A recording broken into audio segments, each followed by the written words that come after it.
I walked through the front door of my childhood home in suburban Cleveland, carrying a bottle of wine and nervous energy that had been building for 3 hours during my drive from Austin. The familiar scent of roasted turkey and my mother's old cinnamon candles filled the air, but something felt different this year. My father, Robert, stood beside the mahogany dining table that my grandfather had built with his own hands back in 1987.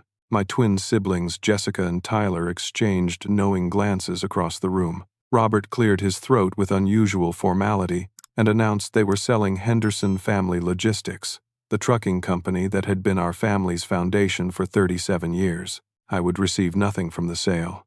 Jessica and Tyler burst into spontaneous applause and cheers, their faces glowing with satisfaction. I forced a smile despite my heart shattering into pieces, but curiosity about the buyer's identity began stirring within me. The applause echoed in my ears as I stood frozen in the doorway, watching my siblings celebrate my exclusion like they had just won the lottery. Their gleeful expressions transported me back to when I was 10 years old, standing in this same living room, while my father called me too soft for the business after I had suggested treating our drivers with more respect and dignity. Even at that young age, I could see the exhaustion in their eyes, the way they slumped their shoulders after loading freight for 14 hours straight. Jessica and Tyler, both 32 now and born just 11 minutes apart, had always shared everything since birth. They spoke in unison, finished each other's sentences, and moved through life like two halves of the same person. While I was the youngest at 28, I had always been treated like an outsider, looking in through the window of their perfect twin connection. They were groomed as the golden successors from the moment they could walk, attending company picnics where employees would coo over the little Henderson bosses while I tagged along behind like an unwanted shadow. Henderson Family Logistics had been built from nothing by my grandfather Thomas in 1987, starting with a single beat-up Peterbilt truck and a dream of honest work. He grew it into a 33-truck operation that employed dozens of families throughout northeastern Ohio. The company specialized in regional freight distribution, moving everything from automotive parts to construction materials across a 6-state radius. The fleet of bright red trucks with Henderson Family Logistics painted in bold white letters had become a familiar sight on Interstate 77 and Route 80. I remembered those summer days when I was 16, loading freight in the sweltering warehouse heat while Jessica and Tyler were given air-conditioned office tours. My back ached from lifting 50-pound boxes. My hands were permanently stained with grease, yet I was never allowed past the front desk where the real decisions were made. Robert would pat my siblings on the head and explain shipping routes and customer relationships while I remained invisible, sweating in coveralls that never quite fit right. The college incident still burned in my memory like a fresh wound. I was 22 when I chose Northwestern's business program over immediately joining the family company. Robert had erupted in rage, calling me ungrateful and not Henderson material in front of the entire extended family at Christmas dinner. His words cut deeper than any physical blow. You're abandoning your blood, your legacy, your responsibility. Real Henderson men don't need fancy degrees to move freight. He had written me off that night, telling relatives I was too good for honest work and chasing pipe dreams in Chicago. Jessica now ran daily operations with an iron fist, micromanaging drivers and dispatchers while maintaining the same outdated systems our grandfather had used decades ago. She lived in a 4-bedroom colonial that Robert had purchased for her family 2 miles from the company headquarters, complete with a 3-car garage and swimming pool. Tyler handled sales and customer relations, though his approach involved more backslapping and beer than actual relationship building. His home, also bought by Robert, sat on 5 acres of pristine farmland where he raised prize-winning Holstein cattle as a hobby funded by company profits. Meanwhile, I had built my life 3 states away in Austin, Texas, working 80-hour weeks and sleeping on friends' couches while building my own future from scratch. No family assistance, no inherited advantages, no safety net beyond my own determination and intelligence. The contrast between our situations had never been more obvious than at this moment, watching them celebrate my permanent exile from what they considered their birthright. "Barry," my father said, his voice carrying that familiar tone of disappointed authority. "This decision was made after careful consideration of what's best for the company's future. Jessica and Tyler understand the trucking business. They've proven their commitment by staying here, raising their families here, and preserving our traditions. Jessica stepped forward, her designer heels clicking against the hardwood floor. She wore a burgundy dress that probably cost more than most of our drivers made in a week. Her blonde hair perfectly styled despite the kitchen chaos of Thanksgiving preparation. "Barry, you made your choice 8 years ago when you left for college and never looked back. You can't expect to benefit from a business you never truly supported." Tyler nodded enthusiastically, his broad frame filling out an expensive sweater that matched his wife's outfit perfectly. "We've been here through the tough times, the lean years, the challenges you never saw. This sale represents our hard work and dedication, not some participation trophy for family members who chose different paths." As I stood there, absorbing their calculated cruelty, I stepped outside onto the back porch for fresh air and perspective. The November evening carried a crisp bite that cleared my head instantly. Through the kitchen window, I could hear the continuation of their celebration, glasses clinking and voices rising with excitement.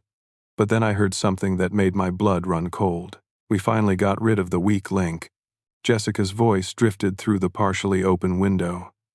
"Dad was starting to waver last month, talking about including Barry out of guilt over Mom's death.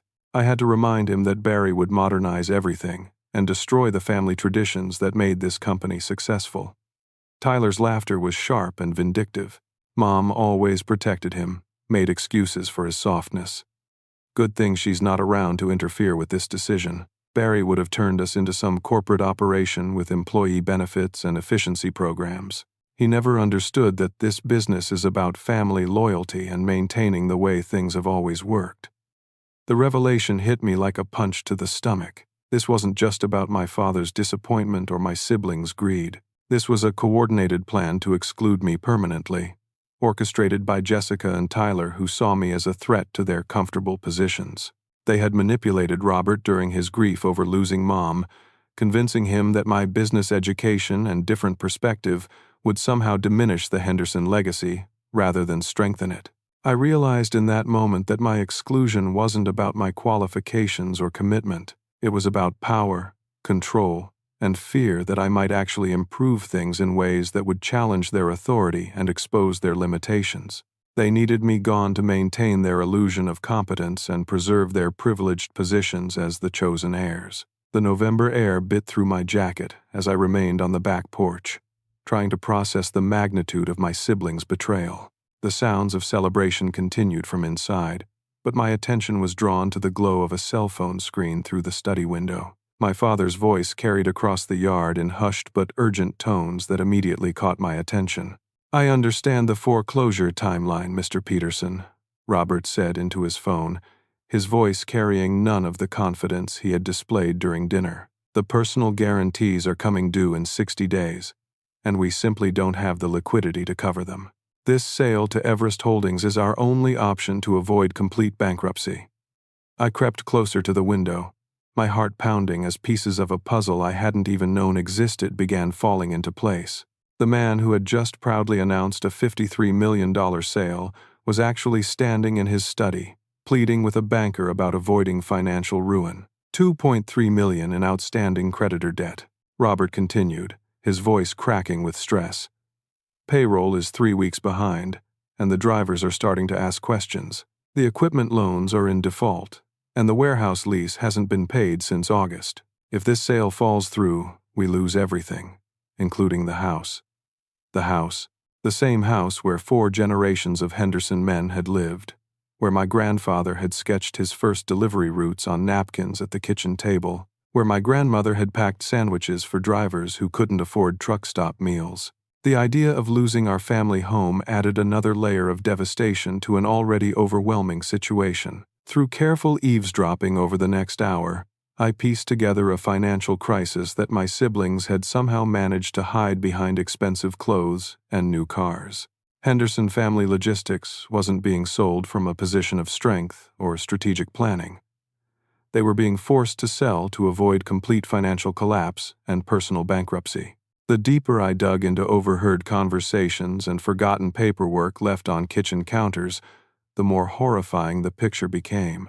Jessica had been systematically embezzling money through fake vendor invoices for 18 months, skimming funds to support a gambling addiction that had spiraled completely out of control. She owed $47,000 to various casinos in Cleveland and Detroit, with interest accumulating daily. The fake invoices showed payments to non-existent suppliers for everything from maintenance services to consulting fees that went directly into her personal accounts. Tyler's failures were equally devastating, but stemmed from incompetence rather than criminal behavior. 6 months ago, he had lost their biggest client, Great Lakes Manufacturing, which represented $800,000 in annual revenue.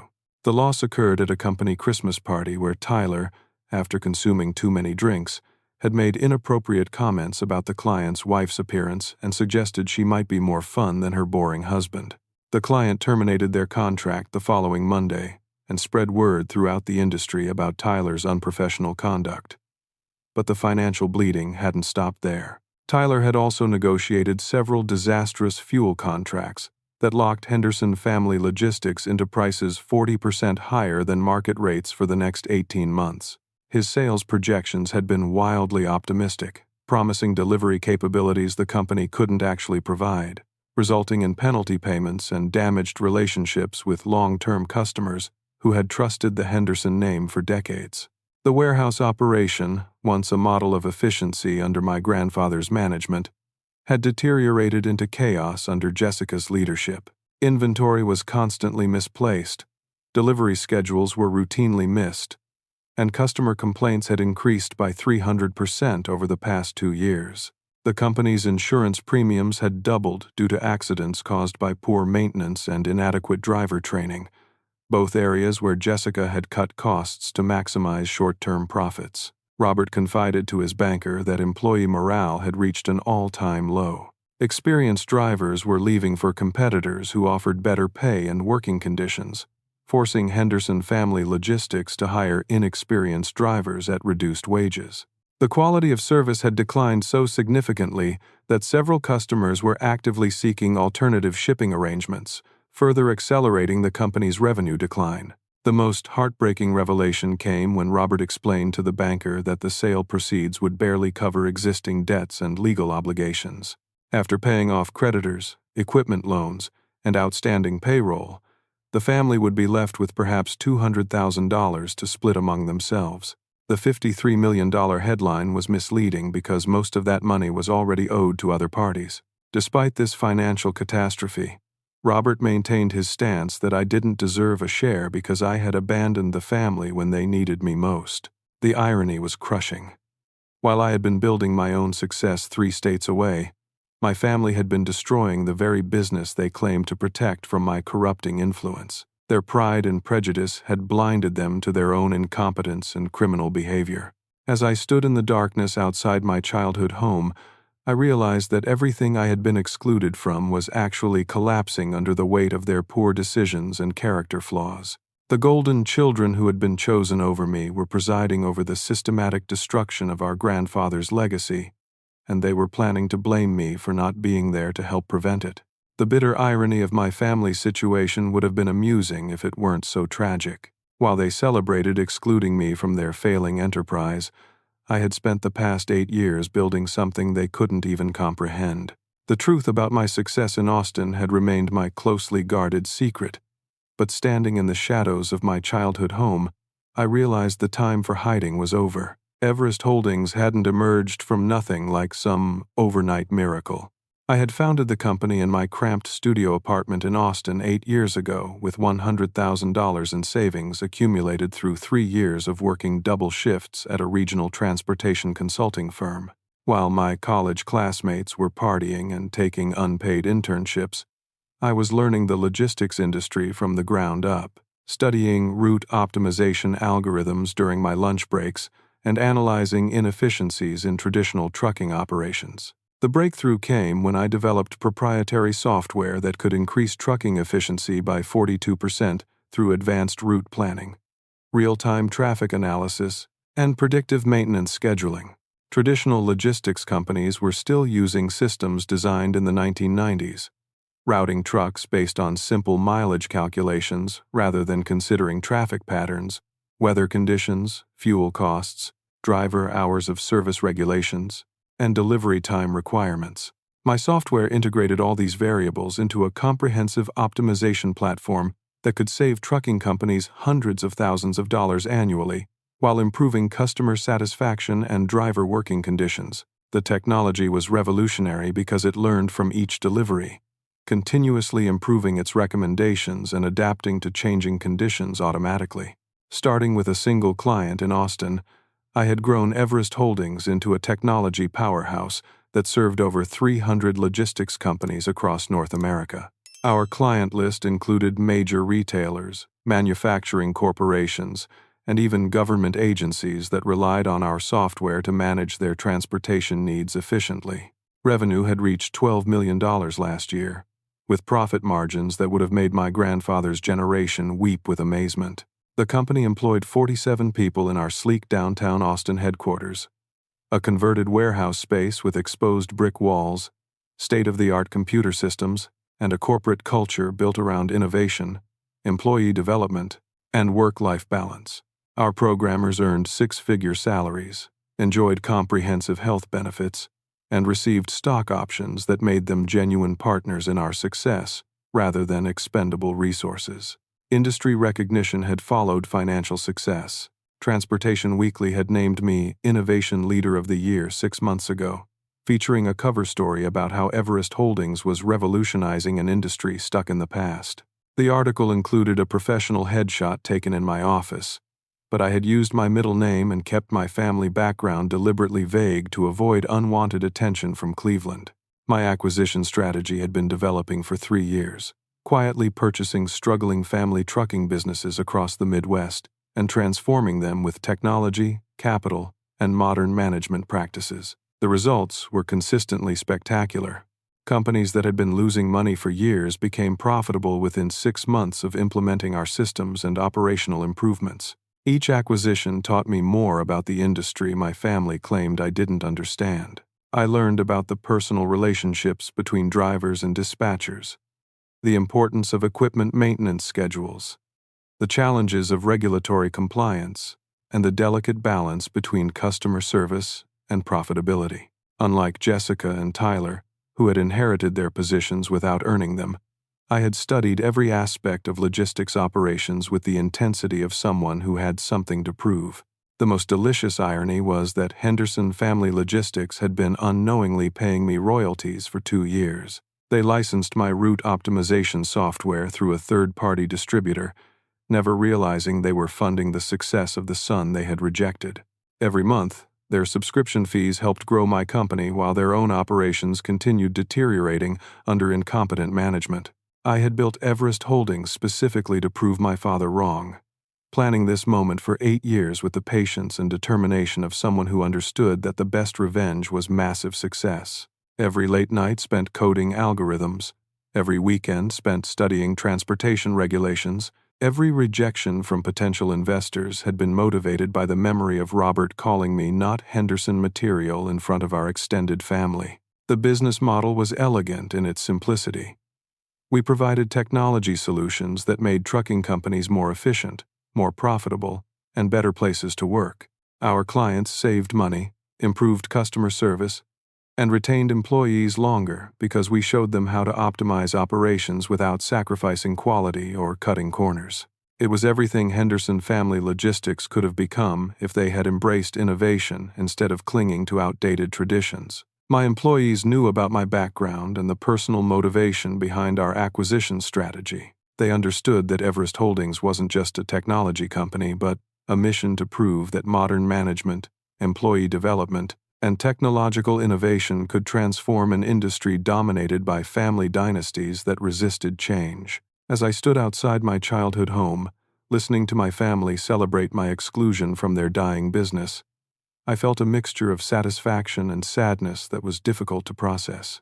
I had achieved everything I had set out to prove, but the victory felt hollow because it had cost me the relationships I had originally hoped to repair through success. The negotiations to acquire Henderson Family Logistics had been unfolding for 3 months, with me orchestrating every detail through a team of lawyers who specialized in distressed asset purchases. The irony was exquisite because I knew exactly who I was buying from, while my family remained completely ignorant about the identity of their supposed savior. Working through my corporate attorneys at Morrison, Blake and Associates in downtown Cleveland, I had structured the deal to appear as a standard acquisition by an expanding logistics company seeking regional assets. My lawyers presented Everest Holdings as a growth-oriented firm based in Austin with interests in Midwest expansion, which was technically accurate while remaining deliberately vague about ownership details. The due diligence process had been fascinating because I possessed insider knowledge that no external buyer could have accessed. I knew about Jessica's gambling debts and embezzlement schemes, Tyler's catastrophic customer relationship failures, and Robert's tendency to make emotional decisions under pressure. This information allowed me to negotiate from a position of absolute strength, while my family believed they were dealing with naive outsiders who didn't understand their true situation. I had deliberately delayed the closing process to increase their desperation and improve my negotiating position. Each week of delay meant more overdue bills, more frustrated employees, and more pressure on Robert to accept whatever terms were offered. My lawyers would request additional documentation, raise minor concerns about environmental compliance, or suggest small contract modifications that required another round of reviews and signatures. The psychological manipulation was surgical in its precision. I knew that Robert's pride would prevent him from appearing desperate, so I instructed my lawyers to praise the company's strong fundamentals and excellent growth potential, while simultaneously identifying areas for operational improvement that justified a lower purchase price. This approach allowed Robert to maintain his dignity while accepting terms that were significantly below the company's theoretical value. The $53 million purchase price was structured to assume minimal debt while acquiring all physical assets, customer contracts, and intellectual property rights. In reality, $38 million would go directly to creditors, leaving the family with $15 million before taxes and legal fees. After all deductions, they would net approximately $8 million to split among themselves, which was far less than the headline number suggested but still enough to solve their immediate financial crisis. My employee protection strategy had been developing behind the scenes for weeks. I had contacted all 37 Henderson employees individually, using intermediaries to guarantee their jobs and promised 20% salary increases after the acquisition closed. Many of these workers were second- or third-generation employees whose families had served Henderson Family Logistics for decades. They deserved better than the uncertainty and declining wages they had endured under Jessica and Tyler's mismanagement. The technology integration plan was already complete, waiting only for final approval and implementation. Henderson's routes would be optimized using my proprietary algorithms, reducing fuel costs by 18% and improving delivery times by 23% within the first quarter. Customer service would improve dramatically as real-time tracking and predictive scheduling eliminated the delays and missed deliveries that had become routine under the current management. Equipment upgrades were scheduled to begin immediately after closing, replacing aging trucks with newer, more fuel-efficient models equipped with advanced telematics systems. The warehouse would be reorganized using modern inventory management principles, and employee training programs would be implemented to improve safety standards and operational efficiency. These improvements would double the company's profitability within 6 months while creating better working conditions for everyone involved. The most sophisticated aspect of my strategy was recognizing how Robert's psychology would influence his decision-making process. I knew he would be drawn to a buyer with an ambitious name like Everest Holdings because it reflected his own dreams of building something lasting and significant. Even without knowing my identity, he unconsciously responded to the vision and determination implied by choosing a name associated with reaching the highest peaks. My lawyers reported that Robert had specifically requested details about Everest Holdings Company values and long-term vision during negotiations, questions that revealed his desire to sell to someone who would honor the Henderson legacy rather than simply liquidate assets for quick profits. This emotional need had been carefully cultivated throughout our discussions, with my representatives emphasizing respect for family traditions and commitment to employee welfare. The legal documents included carefully crafted language that would give me complete control over personnel decisions, operational procedures, and strategic direction, while maintaining the Henderson family logistics name and brand identity during a transition period.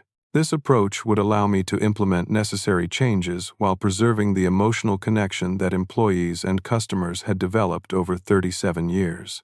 As I prepared to reveal my identity to my family, I reflected on the elegant complexity of orchestrating their sale while they remained completely unaware of my involvement. The rejected son had become their savior.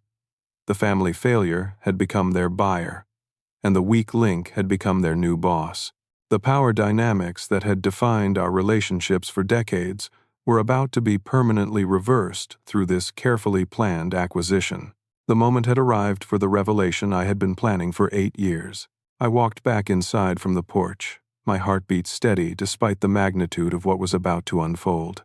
The dining room still buzzed with celebration, my siblings basking in their presumed victory, while my father stood proudly beside the mahogany table, holding a crystal glass of champagne like a trophy.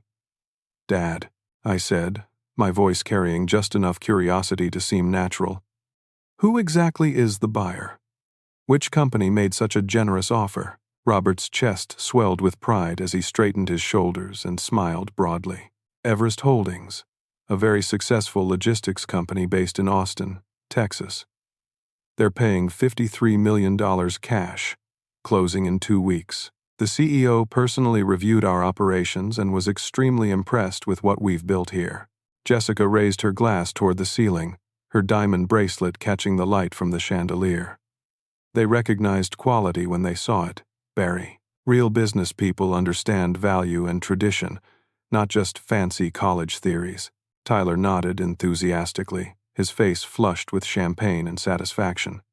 "The Everest Holdings people said we've built something special here, something worth preserving and expanding. They appreciate family businesses that prioritize loyalty and proven methods over trendy management fads." I let their words hang in the air for a long moment, savoring the perfect irony of their praise for my company and my business philosophy.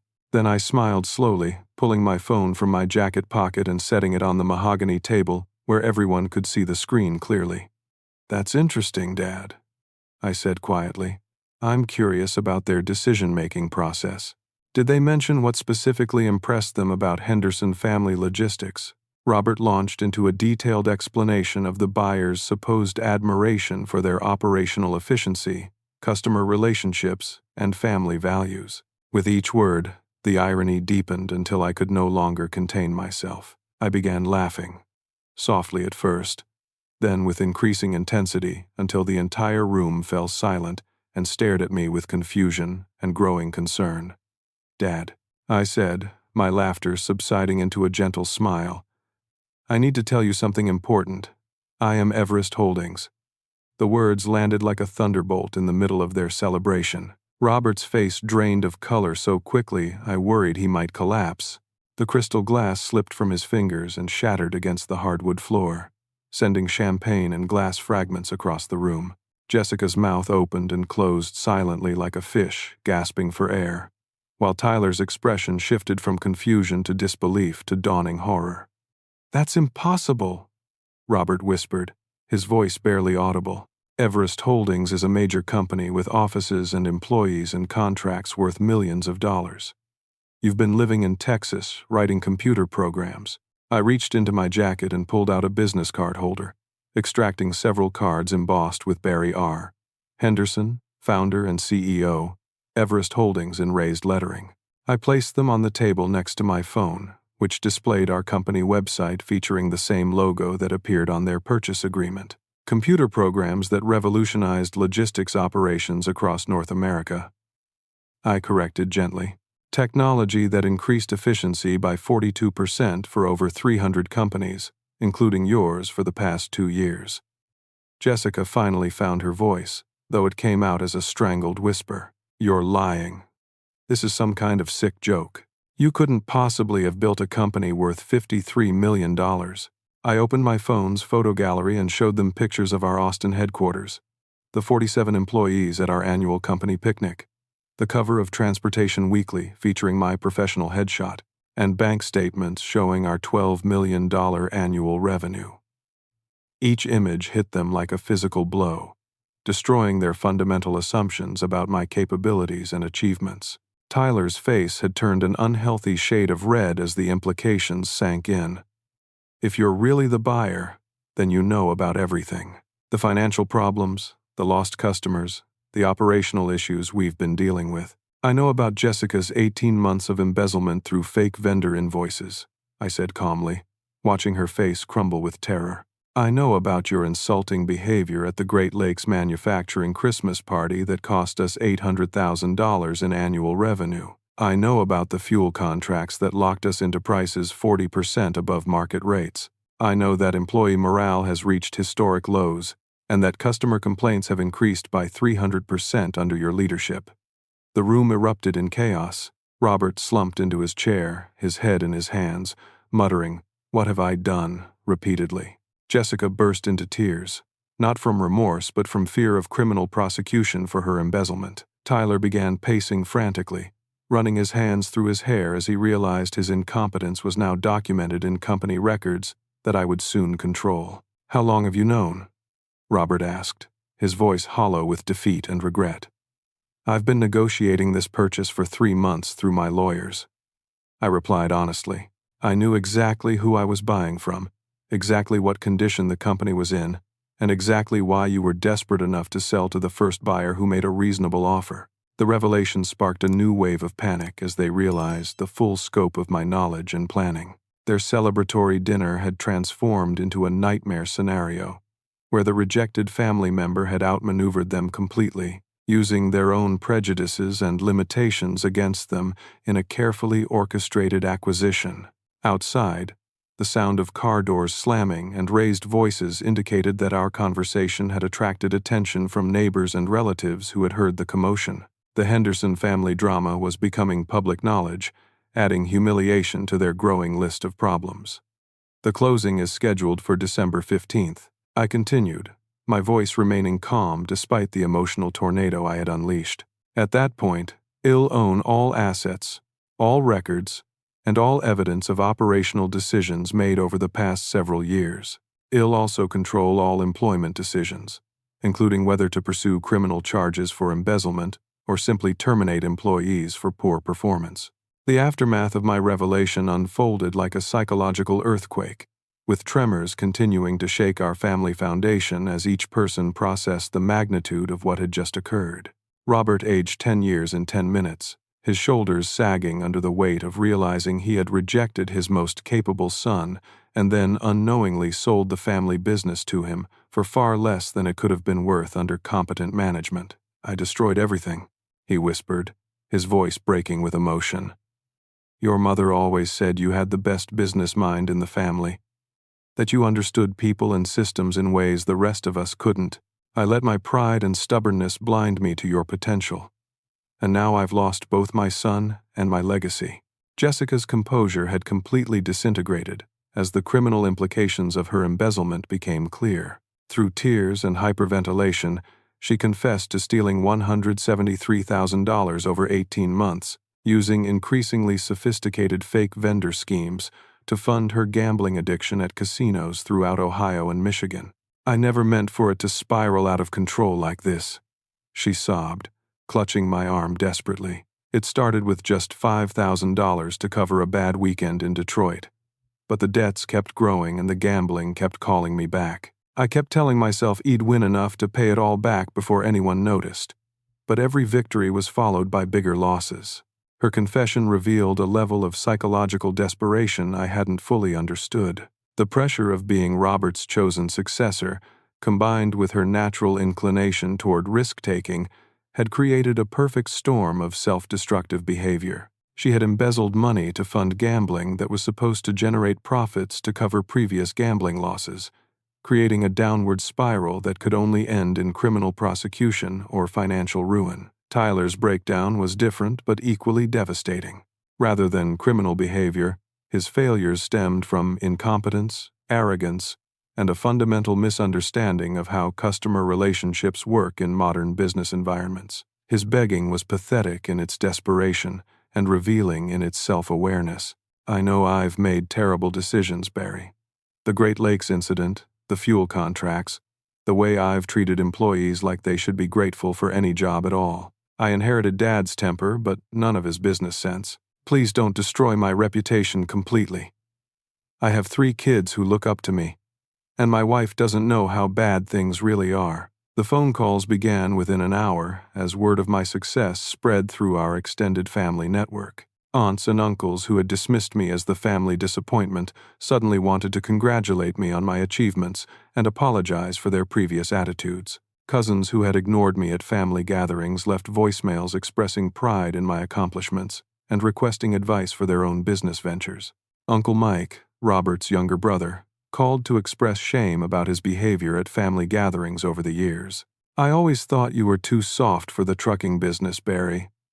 But I realize now that you understood things the rest of us were too stubborn to see. You built something amazing while we were busy protecting outdated traditions that were actually holding us back. The Henderson Family Logistics employees began calling my personal cell phone number, which they had obtained through the employee protection communications I had initiated weeks earlier. Driver after driver thanked me for guaranteeing their jobs and promising salary increases, expressing relief that someone who understood their challenges would be taking control of the company. Frank Martinez, a driver who had worked for us for 23 years, called with tears in his voice. Mr. Barry, I watched you grow up in that warehouse, and I always knew you had something special. You treated us with respect even when you were just a teenager loading freight. We're all excited to work for someone who values our experience and wants to improve our working conditions. The local newspaper, the Cleveland Plain Dealer, had somehow learned about the acquisition and wanted to schedule an interview about my hometown success story and plans for Henderson Family Logistics. The reporter was particularly interested in the human angle of a rejected family member returning to save the business that had excluded him, calling it a modern-day prodigal son story with a business twist. But as the congratulations and recognition poured in, I found myself experiencing an unexpected emotional complexity that I hadn't anticipated. The victory I had planned for 8 years felt hollow and unsatisfying in ways that surprised me. I had proven my worth, demonstrated my capabilities, and achieved the financial success that would force my family to acknowledge their mistakes. Yet the satisfaction was tempered by a profound sense of loss. Standing in my childhood home, surrounded by the broken relationships and shattered pride of people I had once loved unconditionally, I realized that revenge had satisfied my ego but damaged something deeper in my soul. The rejected son had become the conquering hero, but at the cost of any possibility of genuine family reconciliation or healing. My mother's voice echoed in my memory from countless childhood conversations where she had encouraged me to use my gifts to lift others up rather than tear them down. Linda Henderson had believed that success was meaningless unless it was shared with people you cared about, and that true leadership meant helping others become better versions of themselves rather than simply proving your superiority. I began to understand that I could have used my success and knowledge to help my family improve Henderson Family Logistics instead of orchestrating their humiliation and financial desperation. The same intelligence and strategic thinking that had built Everest Holdings could have been applied to saving the family business and healing our relationships, but I had chosen the path of proving them wrong rather than helping them succeed. The days following my revelation became a period of intense reflection and difficult decision-making that would define not only my family's future but my own character and values. As I returned to Austin to prepare for the acquisition closing, I carried the weight of 47 employees' livelihoods, my family's financial survival, and my own moral compass that was pointing toward choices I hadn't anticipated making. The first decision involved Jessica's embezzlement, which legally constituted felony theft and could result in prison time that would destroy her 3 children's lives along with her own. After consulting with my legal team and spending sleepless nights wrestling with the implications, I chose forgiveness over prosecution. Instead of filing criminal charges, I terminated her employment and arranged for her to enter a comprehensive gambling addiction treatment program in Cleveland with the understanding that she would make restitution through a structured payment plan over 5 years. Tyler's termination was handled with similar mercy but firm boundaries. His pattern of poor decision-making and customer relationship failures had damaged the company's reputation in ways that required immediate correction. However, rather than publicly humiliating him or making his incompetence known throughout the industry, I provided a generous severance package and connected him with a job placement service that specialized in helping executives transition to more suitable career paths. "I'm not going to destroy your future, Tyler," I told him during our final conversation. "But I can't allow you to continue making decisions that affect other people's livelihoods. You have skills and qualities that might flourish in a different environment where customer relations aren't your primary responsibility." Robert's transformation was the most profound and emotionally challenging aspect of the entire situation. The proud patriarch who had rejected his youngest son was forced to confront the consequences of his prejudice and stubbornness. During a private conversation at the kitchen table where he had once sketched delivery routes with my grandfather, he offered an apology that carried the weight of 8 years of regret and lost opportunities. "Barry, I failed you as a father and as a business leader. I let my fear of change and my attachment to outdated traditions blind me to your capabilities and potential contributions. Your mother tried to tell me repeatedly that you had vision and intelligence that could take our family business to levels we had never imagined. But I was too stubborn and insecure to listen." His request for relationship reconciliation was hesitant but genuine. "I know I don't deserve forgiveness after the way I've treated you, but I'm hoping we might find a way to rebuild some kind of father-son relationship. I want to learn from you, to understand the business principles and leadership approaches that made you so successful." The conversation forced me to examine my own motivations and choose between perpetual resentment and the possibility of healing. Forgiveness didn't mean forgetting or excusing the pain he had caused, but it meant releasing the anger that had driven me for 8 years and opening space for growth and positive change. "Dad, I forgave you the moment I decided to buy this company instead of letting it fail," I replied honestly. "My success was built on proving you wrong, but my character will be defined by what I do with that success now that I've achieved it." Henderson Family Logistics underwent a complete transformation over the following 6 months. The route optimization software increased efficiency by 38%, reducing fuel costs and improving delivery times while allowing drivers to maintain better work-life balance. Customer satisfaction ratings improved dramatically as real-time tracking and proactive communication eliminated the uncertainty and delays that had plagued operations under previous management. All 37 employees received the promised 20% salary increases along with comprehensive health insurance, retirement planning assistance, and professional development opportunities. Several long-term employees were promoted to regional management positions within my expanding network of acquired companies, giving them career advancement opportunities that had never existed under the old family hierarchy. The financial results exceeded even my optimistic projections. Henderson Family Logistics generated $3.2 million in annual profit within 18 months of the acquisition, transforming from a failing business into a flagship success story that attracted attention throughout the logistics industry. The turnaround became a case study taught in business schools across the Midwest, illustrating how modern management techniques and employee development could revitalize traditional family businesses. My personal healing journey required professional assistance to address the childhood wounds and resentment that had motivated my success but limited my relationships. Working with a therapist in Austin, I learned to build connections based on love and mutual support, rather than the need to prove my worth through achievement and superiority. 1 year after the acquisition, I was able to help Jessica overcome her gambling addiction through ongoing counseling and financial accountability measures. She eventually found employment with a nonprofit organization that helped other families struggling with addiction, transforming her personal crisis into meaningful service that helped others avoid similar destruction. Tyler discovered his true talents lay in automotive restoration rather than corporate logistics. With my assistance, he opened a classic car restoration shop that catered to collectors throughout Ohio and Pennsylvania.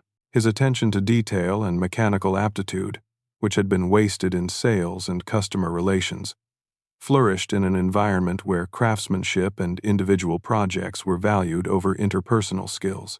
Robert became one of my most trusted advisors as Everest Holdings continued expanding through strategic acquisitions across the Midwest. His decades of operational experience, combined with my technological innovations and modern management approaches, created a powerful partnership that honored traditional values while embracing necessary change and improvement. The most meaningful transformation was establishing the Henderson Family Foundation, a charitable organization dedicated to helping family businesses navigate financial crises and leadership transitions. The foundation provided consulting services, emergency funding, and educational resources that prevented other families from experiencing the pain and division that had nearly destroyed ours. True success isn't about proving others wrong or accumulating wealth and power. I realized during a foundation board meeting, 2 years after the acquisition, it's about using your gifts and opportunities to lift others up, to solve problems that matter, and to create positive change that extends beyond your own personal satisfaction. The life lesson that emerged from this experience was profound in its simplicity but challenging in its application. Success without meaningful relationships is ultimately empty, and the greatest achievements are those that help others become better versions of themselves, rather than simply demonstrating your own superiority. Family forgiveness, I learned, doesn't mean forgetting past hurts or excusing harmful behavior. It means releasing the resentment that poisons your own soul, and choosing to invest your energy in building positive change rather than perpetuating cycles of pain and retaliation. As I reflect on the journey from rejected son to successful CEO to family healer, I am grateful for every difficult moment that taught me resilience, every setback that forced me to develop new skills, and every relationship challenge that ultimately led to deeper understanding of what truly matters in life. The Henderson family logistics trucks still roll down Interstate 77 with pride, but now they're operated by people who feel valued, supported, and connected to something meaningful. The family business that was almost destroyed by pride and prejudice has become a symbol of redemption, second chances, and the transformative power of forgiveness combined with accountability. What would you do if you discovered your family was secretly destroying the very thing they claimed to protect while excluding you from helping? How do you balance forgiveness with accountability when people you love have made decisions that hurt others? I'd love to hear your thoughts in the comments below about family dynamics, forgiveness, and using success to heal rather than hurt. If this story resonated with you, please like this video to help others find it. Subscribe to see more stories about overcoming family challenges and building meaningful success, and share it with anyone who might benefit from understanding that our greatest victories come not from proving others wrong, but from choosing to lift them up. Thank you for taking this emotional journey with me, and I hope you'll remember that every family challenge is an opportunity for growth, healing, and creating positive change that honors both tradition and progress. Until next time, choose forgiveness over resentment and use your gifts to build bridges rather than walls.